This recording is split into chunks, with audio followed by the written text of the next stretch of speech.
Hi there, this is astrologer DK Brainerd, here with your exclusive astrological forecast for the month of December 2010, brought to you by EmpowerRadio.com, empowering you.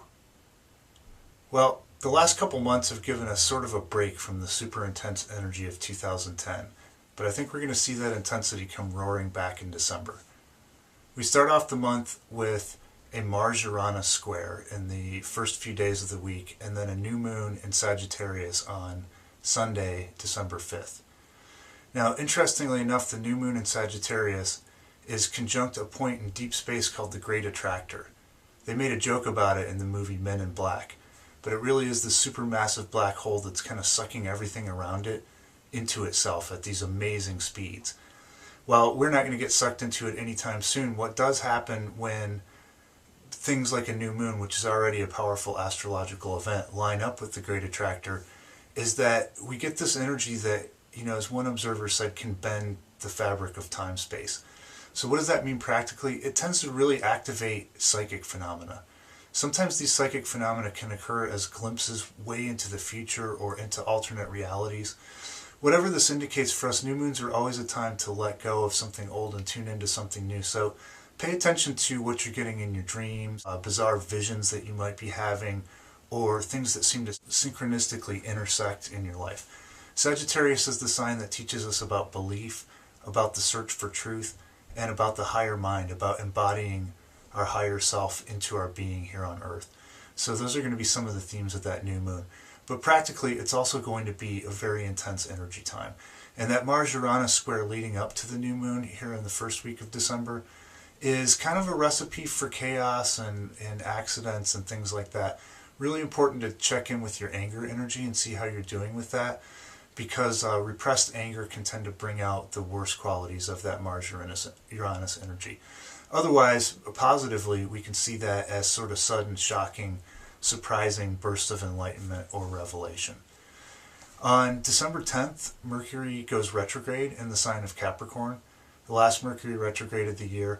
Mercury was also retrograde in Capricorn this January 2010.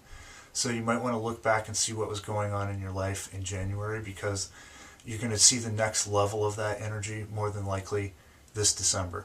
Mercury will be retrograde through December 30th, when it goes direct at about 20 degrees Sagittarius, and then in January it will slowly start moving forward through the last degrees of Sagittarius and back into Capricorn. The other really big energy I want to make you aware of is the winter solstice here in the northern hemisphere, summer solstice in the southern hemisphere.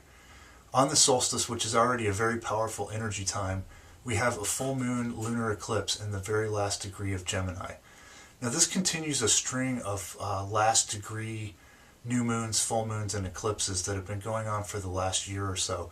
And usually in astrology, anything in the last degree of a sign is considered to be sort of critical or fateful in some way. So this eclipse does line up with the cardinal cross energy that we talked about so much earlier in the year. It's a little bit out of phase, so it's not quite into the first degree of Cancer, which would make it sort of an exact hit on the world horoscope. But it's close enough that we're going to feel it. And eclipses are always intense times of the year. So lunar eclipses tend to bring something to manifestation that's been working below the surface of consciousness in some way. So pay attention, around the solstice, the week probably all the way through the 26th, when the Sun and Pluto make a conjunction in Capricorn. It's going to be another intense Christmas season. So, pay attention to that. Do the things that you need to do in order to take care of yourself. Give yourself extra time. Cut the people around you some extra slack. Pay extra attention to making sure that you're staying grounded, that you're breathing. And you can check out my 7 eclipse remedies on my website. Just search that in the search bar on the website. And those are some really positive, easy ways of staying grounded and keeping your center during eclipse time. I also want to mention that for the first time ever, I'm offering my 15-minute expanded audio horoscopes for each sign. Those are for sale for an incredibly reasonable price compared to what else is out there on the internet. And they're just totally jam-packed with all the information you need to know to navigate this sort of intense and potentially chaotic month of December and really get the best out of this energy. So come on over to wordsforthepeople.com and check that out. Until 2011, this is astrologer DK Brainerd saying, happy holidays and may you go with the stars.